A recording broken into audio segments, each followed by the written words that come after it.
Salut les Vatosokos, j'espère que tout le monde va bien. On se retrouve pour une dernière petite vidéo sur la saison, en tout cas sur cette saison du PSG 2020-2021, pour faire tout simplement le bilan de la saison du PSG. Alors, est-ce une saison ratée, est-ce une saison réussie? Alors, je vais donner mon opinion, ce n'est que mon opinion, personne n'est obligé d'être d'accord avec moi. Alors, moi, ce que je pense de la saison du PSG. Alors, pour moi, ce n'est pas, même si c'est une saison en deux épisodes, en demi-teinte, c'est quand même une saison qui pour moi est réussie. Voilà, tout n'est pas à jeter, tout n'est pas mauvais. Je pense quand même qu'on a fait une bonne saison. Pourquoi? Même qu'on n'a pas été champion en Ligue 1, même qu'on a fini deuxième, je trouve qu'on a fait une bonne saison. Pourquoi? Parce qu'on a quand même été demi-finaliste de la Ligue des Champions, en sortant quand même le Barça, en battant Manchester United, le Barça et le Bayern de Munich. Voilà. Donc on s'est juste évidemment planté contre City. On a pris notre revanche sur toutes ces équipes, à part City. City, ça sera pour la prochaine fois. Mais voilà, donc on a pris la revanche sur toutes ces équipes qui nous avaient éliminés avant dans les autres années. Donc pour moi, c'est quand même une saison assez réussie dans l'ensemble. Même s'il y en a qui disent que non, même s'il y en a qui disent avec l'effectif que vous avez, vous aurez dû gagner ceci, cela. Voilà, bon bref. Avec ici, on refait le monde. Et moi, personnellement, je trouve que le Paris Saint-Germain a réussi son année. Même si on gagne que la Coupe de France et que le Trophée des Champions. Comme je dis, on a été demi-finaliste de la Ligue des Champions en battant toutes ces équipes que je viens de dire. Donc, c'est pas à la portée de tout le monde. On finit deuxième, malheureusement, au championnat. Mais on a quand même assuré la deuxième place pour être qualifié pour la prochaine Ligue des Champions, ce qui pour moi est très important. On aurait pu finir troisième, voire quatrième. Donc on finit deuxième et pour moi ça c'est mieux que de finir à la troisième ou quatrième place. Voilà. Donc pour moi une saison réussie pour le Paris Saint-Germain. Alors je vois certains qui je parle surtout des Marseillais qui parlent beaucoup, qui disent ouais, vous voyez, l'argent fait pas tout, bababi, tout ça. En plus, c'est un Marseillais qui a gagné le championnat. Et les mecs, vous vivez vraiment par procuration, les mecs. Hein. Vous vivez vraiment par procuration, parce que ok, Galtier, c'est peut-être un Marseillais, mais il ne représente pas l'Olympique de Marseille. Putain de mouche. Il ne représente pas l'Olympique de Marseille. Tu vois, il représente seulement les Marseillais, enfin les Marseillais. Pardon, il représente lui-même et l'équipe de Lille. Il ne représente pas les Marseillais. Voilà, c'est un Marseillais, mais c'est pas parce que c'est un Marseillais que voilà, ouais, ça y est, on a gagné. Enfin, vous vivez, enfin, en fait, vous faites des fêtes dans un verre d'eau, quoi. Des petites fêtes où il y a que deux invités et ça boit de l'eau, quoi. Voilà, tout simplement parce que voilà, pour fêter un truc comme ça, faut vraiment avoir faim de fêter quelque chose, quoi. Voilà, et vous fêtez nos défaites, donc ça devient vraiment lamentable. Voilà, donc ressaisissez-vous, parlez plutôt de votre club, tapez du poing sur la table pour que votre club soit à niveau, parce que pour l'instant c'est loin d'être le cas. Et donc avant d'ouvrir vos bouches et de critiquer le club des autres, balayez devant votre porte et regardez dans l'état où est votre club. Voilà. Même Thauvin, le mec il s'est barré de votre club tellement il pue la cacahuète grillée, il pue comment dire, la merda de rat que même lui s'est barré au Mexique. Hein, vous vous rendez compte, c'est même pas allé dans un club. Non, il s'est barré au Mexique, frère. Bouffer des tacos et des enchiladas. Alors faut arrêter, quoi. Tu vois, il a été rejoindre le Big Mac là, Gignac. Voilà. Enfin bref, je vais pas parler de ça toute la soirée, enfin toute la journée, je veux dire. Je voudrais aussi parler de certains joueurs qui vont rester à Paris, bon, comme par exemple Danilo. Alors il y a des petites rumeurs comme quoi Pochettino aurait dit que Danilo ne ferait pas partie de ses plans. Alors chose qui pour moi est complètement fausse et hors de propos, parce que si vraiment il a dit ça, que je ne crois pas du tout, parce que le mec il le fait quand même jouer souvent. Et en plus Danilo, l'option d'achat a été ou va être levée, parce que pour que Danilo reste parisien, il fallait que le PSG soit ou premier ou deuxième de Ligue 1, chose qui a été faite. Donc, il sera parisien normalement l'année prochaine. Et si jamais Pochettino fait vendre à Leonardo Danilo et qui garde Herrera. Alors là, ou c'est moi qui comprend pas plus le football, ou alors c'est Pochettino qui a fumé du crack, quoi, tu vois, parce que franchement, il y a pas photo, quoi. Herrera, ça pue le shit, ça pue la demeure, frère, mais un truc de malade, tu vois. Alors s'il garde Herrera et il vend Danilo, bah il faut qu'on m'explique l'erreur là, parce que là il y a quelque chose dans le film que j'ai pas compris, parce que Herrera, lui, il est mort dans le film tout le temps, tu vois. Donc voilà, donc j'espère que c'est que des conneries, que des fake news, parce que de toute façon il y aura plein de fake news pendant le mercato cet été du PSG. Il y aura tous les joueurs vont venir à Paris et tous les joueurs qui sont annoncés à Paris ne viendront pas à Paris, ça sera d'autres. Voilà. Tout ce que je demande à Leonardo, c'est qu'il nous ramène pas des seconds couteaux, hein, comme voilà Herrera, même Paredes pour moi c'est un joueur qu'il faut vendre. Sarabia pareil, d'ailleurs Sarabia a demandé à partir et il veut retourner à Séville. Bon voyage. Des Florenzi, voilà, retourne en Italie parce que franchement non, ça n'a pas été satisfaisant ton parcours au PSG. Il y en a qui veulent garder Diallo. Moi personnellement, ouais, il est bienvenu, mais Diallo en fait c'est pareil, c'est un second couteau hein, quand tu regardes bien. Hein. Et pareil pour Gay, ok, Gay revient très bien, mais Gay, si on peut trouver mieux, bah tu vois ce que je veux dire, voilà. Verratti, pareil, Verratti trop souvent absent, donc il faut se poser les bonnes questions. Est-ce qu'il faut vraiment le garder ou est-ce qu'il faut le vendre et y ramener à quelqu'un de son niveau, voire de meilleur, tu vois. Ça c'est un truc que Leonardo devrait aussi commencer à penser, tu vois. Il y a plein de trucs comme ça où il faut dégager. Voilà.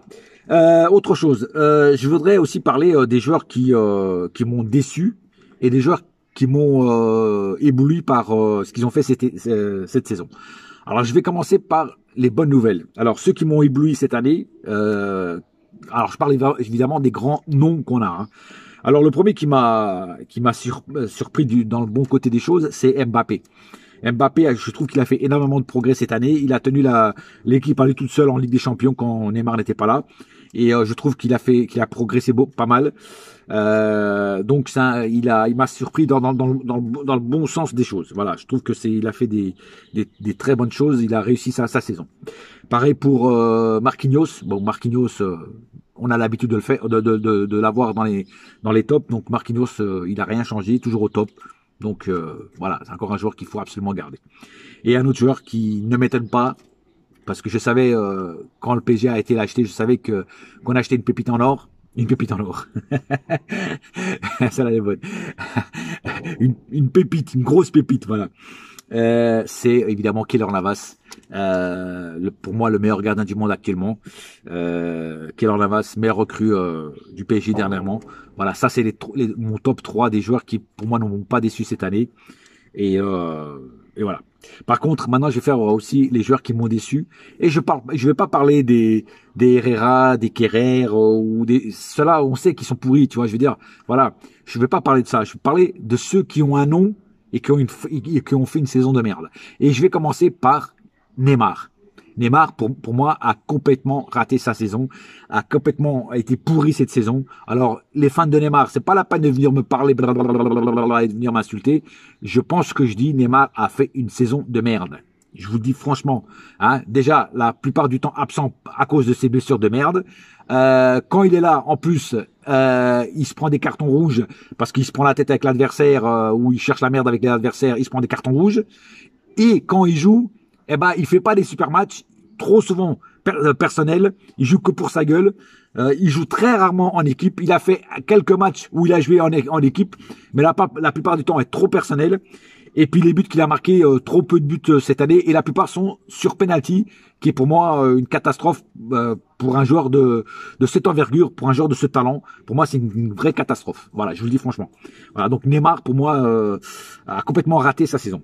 Un autre joueur qui, pour moi, a raté complètement sa saison et de qui j'attendais beaucoup et qui m'a énormément déçu, bah c'est monsieur Pépito, c'est monsieur Icardi. Voilà, parce que Icardi, voilà, c'est plus possible. Icardi, quand t'es arrivé à Paris, quand l'option d'achat n'était pas encore levée, tu nous as fait des étincelles, t'as marqué énormément de buts, t'étais percutant, t'étais flamboyant, t'étais étincelant. Et dès qu'on a levé l'option d'achat, bah t'es devenu le mec le plus pourri de la terre.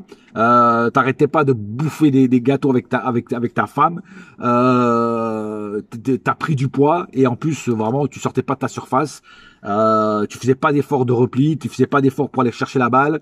Très peu de buts et une année on va dire complètement ratée pour moi pour la Icardi. Donc Icardi pour moi c'est un joueur aussi qu'il faudra vendre et aller chercher des pépettes sur ce joueur parce que encore il a la cote en Serie A, donc on peut encore le vendre un bon billet et on peut récupérer un petit peu du pactole qu'on a mis sur ce joueur et aller acheter quelque chose de mieux. Voilà. Donc Icardi pour moi encore un joueur qui malheureusement m'a déçu énormément. Voilà. Un autre joueur qui m'a un petit peu déçu, c'est Kipembe. Voilà, Kipembe, je trouve qu'il a fait une saison moyenne. Voilà, par rapport à d'autres saisons où il était tout le temps au top, cette saison j'ai trouvé qu'il était très très très moyen. Il est passé à côté de beaucoup de matchs. Il s'est énervé souvent avec des entrées un peu brutales où il s'est pris des cartons jaunes ou voire rouges. Donc on va dire une saison de Kipembe un petit peu en demi-teinte. Voilà. Donc alors lui, je dis pas qu'il faut le vendre, il faut le garder, mais j'espère qu'il va se reprendre et qu'il va revenir très fort comme il était avant. Voilà. Peut-être que les vacances, l'euro et la remise en état, peut-être que ça lui fera tout ça, ça lui fera du bien et qu'il reviendra en forme. Un joueur qui a été absent toute la saison, c'est évidemment le latéral gauche qui a été blessé Juan Bernat, qui a été absent toute la saison à cause de sa grave blessure. J'ai peur qu'il revienne l'année prochaine et qu'il soit pas au top parce que quand tu reviens d'une blessure comme ça, c'est pas forcément, beaucoup de joueurs ne reviennent plus au niveau qu'ils avaient. Donc j'espère vraiment qu'il revienne au top parce que c'est un joueur qui nous a manqué toute la saison à ce poste-là parce qu'avec les Diallo, les Kurzawa, les Baker, tout ça, c'était pas au top. Et j'espère qu'il reviendra aussi fort qu'il était avant, voire même plus fort. Voilà. Mais il faudra quand même acheter une doublure à ce poste-là parce que c'est pas avec des Kurzawa, des Baker et des Diallo qu'on fera l'affaire. Hein. Voilà. Voilà, donc ça c'est les joueurs qu'on a à Paris Saint-Germain, donc ceux qu'il faut dégager et après je vais parler aussi de ceux qu'on doit faire venir. Alors il y a une rumeur comme quoi Camavinga voudrait partir de Rennes et a demandé à venir au Paris Saint-Germain, sauf que Rennes en demande 100 millions. Et les mecs, vous avez fumé du crack ou quoi les mecs? Vous avez sniffé de la mauvaise cocaïne ou quoi? C'est un déconné, faut arrêter de prendre de l'ecstasy, les mecs, hein, parce que franchement, les mecs, vous êtes à côté de la plaque. 100 millions pour Camavinga quand il a complètement raté sa saison. Il a plus qu'1 an de contrat avec vous et vous voulez le vendre sans patate. Vous êtes fous, les mecs. Personne ne vous l'achètera sans patate. Hein. Camavinga, à l'heure actuelle, vaut à peine 30 millions. Et encore, je suis gentil. 30 millions maximum, pas plus. Moi, si le PSG, je donne pas plus que 30 patates. Et encore, franchement, c'est vraiment le gros maximum. Hein. Voilà. Parce que non, là, non. C'est l'année prochaine, on peut l'avoir gratuit, hein, si jamais il veut vraiment venir à Paris. Hein. Donc voilà, Camavinga, 100 millions, c'est non. 30 millions, gros maximum. Et encore, comme je dis, je suis très, très, très gentil pour ce joueur-là. Voilà. Après, j'ai à peu près fait le tour. Donc pour moi, ce n'est pas une saison ratée. Peut-être pour certains, c'est une saison ratée. Pas pour moi. Pour moi, ce n'est pas une saison ratée. C'est une saison réussie. Même si on finit que deuxième au classement de Ligue 1. L'année prochaine, il faudra se poser les bonnes questions. Il faudra pas commettre les mêmes erreurs. Il faudra surtout pas avoir 8 défaites comme cette année. Il faudra avoir le moins de défaites possible. Et c'est pour ça qu'il faudra avoir une équipe très compétitive avec des doublures qui sont sur le banc du même niveau que ceux qui sont titulaires. Voilà, pour pouvoir réussir autant en Ligue des Champions que en Ligue 1. Voilà. Il faudra revenir à faire peur en Ligue 1 parce que pour l'instant, plus personne n'a peur de nous. Et il faudra mettre des torchers, des volets, des gifles à toutes les équipes de Ligue 1 si on veut revoir la peur, si on veut revoir la peur sur les visages de nos adversaires en Ligue 1. Voilà. Sur ce, j'ai tout dit sur cette vidéo. Je sais pas si vous avez remarqué, j'ai changé certains trucs sur ma chaîne YouTube. J'ai changé le nom, ça s'appelle plus The Sopra 21, ça s'appelle juste Sopra 21. Voilà. c'est pratiquement pareil. J'ai juste enlevé le the. J'ai enlevé aussi la photo de profil, la photo aussi en haut, voilà. Et pendant que je vous disais aussi, pendant l'été, je ferai des vidéos sur le mercato et sur le rumeur mercato des probables joueurs qui peuvent venir à Paris, voilà. Et si jamais un des joueurs est confirmé par le club, je parlerai de ce joueur et vous dire qu'est-ce que j'en pense de ce joueur, si c'est une bonne chose ou pas de l'avoir acheté pour venir à Paris, voilà. Et sinon, évidemment, je continuerai aussi à faire des reacts sur la musique, parce que je sais qu'il y en a qui aiment, qui découvrent des musiques qui forcément ne connaissent pas. Donc, il y aura aussi des reacts, avec une nouvelle intro aussi, j'ai fait une nouvelle intro, parce que je n'en avais pas encore pour les reacts. Et je ferai aussi un autre style de vidéo qui n'a rien à voir avec donc le Paris Saint-Germain, le foot, le sport, la musique. Tout à fait un autre sujet. Je vais faire une. Si ça plaît, je continuerai à faire d'autres. Mais je pense que c'est des vidéos qui intéresseront quand même quelques personnes. Voilà. J'en dis pas plus, ça sera une surprise. Voilà. Sur ce, bonne journée à tous et un seul cœur, un seul club, c'est Paris ma gueule. Yes my friend. Et la saga continue. Allez. Booyah!